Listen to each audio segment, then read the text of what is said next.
आज छपरा आए हुए हैं, क्या आपका उद्देश्य है और पार्टी के लिए आपने यहाँ आने का क्या संदेश देना चाहते हैं, किस लिए आए हुए हैं? आज हम लोग जिला कमेटी गठन को लेकर आए थे और चूँकि चुनाव के बाद हम लोगों ने सारी कमेटियों को भंग कर दिया था और अब धीरे धीरे करके तमाम जिलों की इकाई का गठन किया जा रहा है और तमाम प्रकोष्ठों का गठन किया जा रहा है। उसी संदर्भ में इसी आलोक में आज हम लोग छपरा पहुँचे हैं और यहाँ भी जिला इकाई का गठन कर रहे हैं।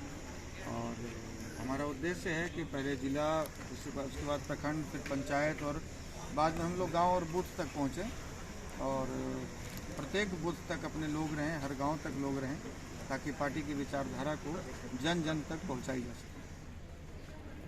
जिस तरीके से बिहार में पार्टी की कार्यकर्ता होनी चाहिए, जोश से पार्टी की जन से लाभ होना चाहिए, लगातार गति में क्यों रुकते इस तरीके से स्टार्ट चला? पार्टी कोरोना काल में ही गठन हुआ है पार्टी, ठीक है, और 2 वर्षों तक देश की स्थिति, क्या पूरे विश्व की स्थिति लोगों ने देखा। जमीन पर काम लोग नहीं कर पाए और करना उचित भी नहीं था, क्योंकि हम भी सुरक्षित नहीं थे, हो सकता है हमसे लोग भी सुरक्षित ना हो। लेकिन अब स्थिति सामान्य हुई है, तो अब हम लोग विभिन्न जिलों में जा रहे हैं और संगठन को मजबूत कर रहे हैं। और बात रही जिस हिसाब से संगठन की मजबूती की, तो कोई भी पार्टी जब उसका गठन होता है तो उसके पास 100-200 ही सदस्य होते हैं। 100 लोगों का ही एफिडेविट लगता है और इलेक्शन कमीशन में जमा होता है और धीरे धीरे वो अपने आकार को बड़ा करते जाते हैं, अपने कार्य क्षमता के आधार पर, अपने कार्य कुशलता के आधार पर, अपनी कर्मठता के आधार पर, अपनी नीतियों के आधार पर। और आपके सामने उदाहरण है भाजपा। कभी ये कांग्रेस वाले हंसते थे कि आपके पास, आप तो विपक्ष में बैठने के लायक नहीं है, और ये कहते थे कि एक दिन ऐसा आएगा कि आप विपक्ष के लायक नहीं रहेंगे, पूरे देश में हमारी सरकार है। तो आज विश्व की सबसे बड़ी पार्टी है। तो शायद यही स्थिति उनकी भी रही हो, जब मुरली मनोहर जोशी जी, लाल कृष्ण आडवाणी जी ने इसकी नींव रखी जनसंघ की। सर, शराबबंदी पे क्या कहना चाहेंगे? जैसे सारण जिला में कुछ दिन पहले ही एक शराब कांड से पूरी तरह से 15 से अधिक लोग उसमें उनका मृत्यु हो चुका था और उसके दरमियान ही बहुत सारे वहाँ पे बहुत सारे पार्टी के लीडर ही पहुँचे हुए थे, तो उसको लेकर आप क्या कहना चाहते हैं सर? शराबबंदी से तो बिहार को केवल नुकसान ही हुआ है, फायदा तो कुछ हुआ नहीं। जो लोग शराब पीते थे वो कम से कम लेवल लगा हुआ होता था कि भाई डुप्लीकेट नहीं है। पीने वाले तो आज भी पी रहे हैं कि नहीं पी रहे हैं? हम आप लोग से सवाल करते हैं मीडिया बंधुओं से। एकदम पीते हैं सर। और हर घर तक पहले था कि ठेका तक जाके लाना पड़ता था, फोन करने पे घर में पहुंच जाता है। बस फर्क इतना ही है। और एक दूसरा फर्क क्या है कि पहले जो सरकारी ठेकों से जो राजस्व आती थी सरकार को, वो दिखाना पड़ता था कि हमें शराब से इतना टैक्स आया है और हमने इन विभागों में उसका इस्तेमाल किया है। और अब जो मुख्यमंत्री के पास पैसा आ रहा है वो दिखाना नहीं पड़ रहा है, वो डायरेक्ट पार्टी फंड में आ जा रहा है, वो डायरेक्ट इनके मंत्रियों के जेब में चला जा रहा है। पैसा तो अभी आ रहा है, हर थाने से, हर एसपी कार्यालय से पैसा वसूल कर उनको दिया जा रहा है। ये तो मद्य निषेध मंत्री बना दिए उनको, जो एडीजी हेडक्वार्टर रहे हैं, उनको तो पता है कहाँ कहाँ से वसूली होगा। सुनील कुमार जी नाम है उनका। तो शराबबंदी से बिहार को केवल इतना ही नहीं, बहुत बड़ा नुकसान हुआ है। पर्यटन को नुकसान हुआ है, राजस्व को नुकसान हुआ है।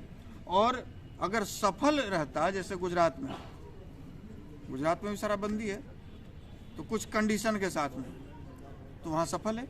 आज भी गुजरात की शराबबंदी पर पूरे देश में कहीं कोई सवाल नहीं उठता है। लेकिन बिहार में जब से शराबबंदी हुई है, तब से बिहार में सरकार ही चल रही है शराब के ऊपर। विधानसभा में एक खाली बोतल पकड़ाता है तो डीजीपी जाते हैं उसकी जांच करने, जैसे लगता है कि तोप का, बोफोर्स का गोला पकड़ा है। तो बिहार के डीजीपी की ये अब स्टेटस रह गई है कि शराब की एक खाली बोतल की जांच करने जाते हैं। आपकी पार्टी का क्या उद्देश्य है और किन मुद्दों को लेकर आप युवाओं के बीच जाएंगे?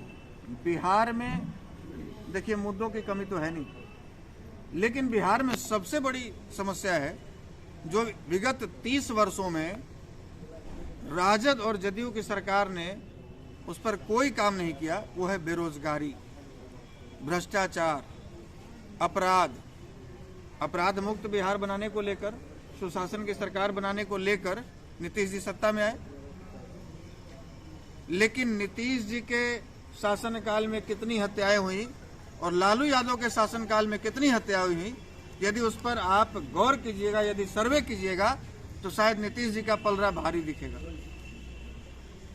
नीतीश जी के शासनकाल में ज्यादा हत्याएं हुई और हर रोज हो रही। लालू यादव के समय तो शायद तब होती होगी जब लोगों के पास डिश टीवी तक नहीं था, इंटरनेट और गूगल तो छोड़िए, डिश टीवी नहीं था, रेडियो पर लोग समाचार सुनते थे और टीवी पर देखते थे।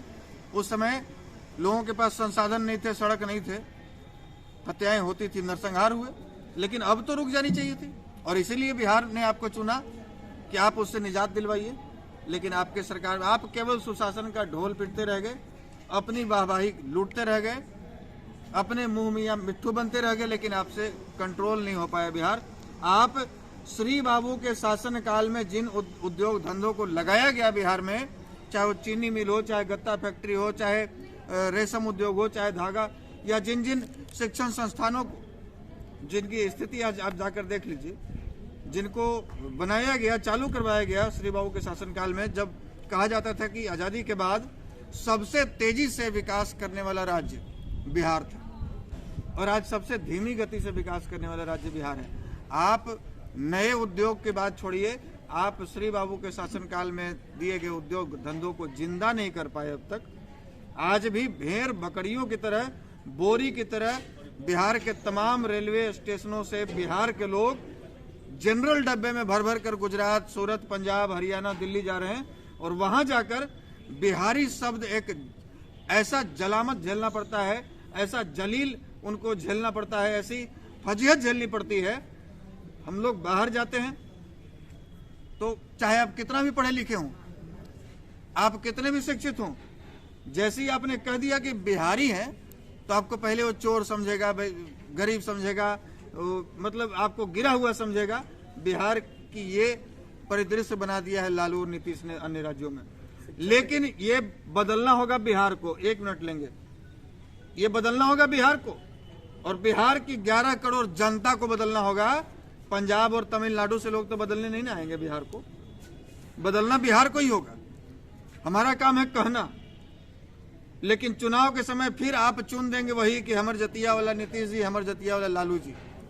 तो बिहार के दुर्दशा का कारण लालू नीतीश नहीं है, बिहार के दुर्दशा का कारण यहाँ के 11 करोड़ जनता है, जो ऐसे लोगों को बार बार चुन रही है। बेरोजगार युवाओं के लिए आपका क्या प्लान है और क्या आपका विजन है?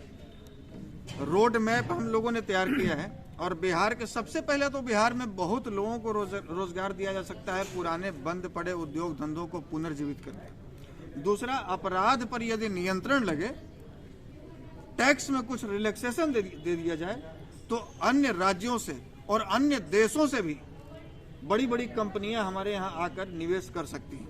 लेकिन अभी वो सरकार को टैक्स दे कि गुंडों को टैक्स दे?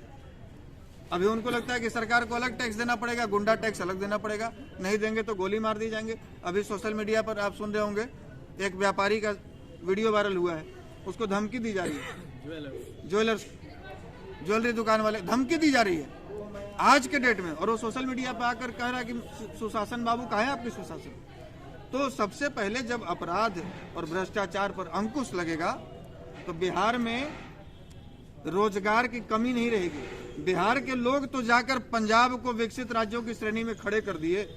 बिहारियों की वजह से तो दिल्ली चल रही है, बिहारियों की वजह से तो आर्थिक राजधानी मुंबई चल रही है। बिहार के लोग लेह लद्दाख में जाकर सड़क बना रहे हैं, बिहार के लोग तमिलनाडु में जाकर काम कर रहे हैं, और बिहारी लोग इतने मेहनती हैं कि एक दिन स्ट्राइक कर दे तो देश की लाइफलाइन रुक जाएगी।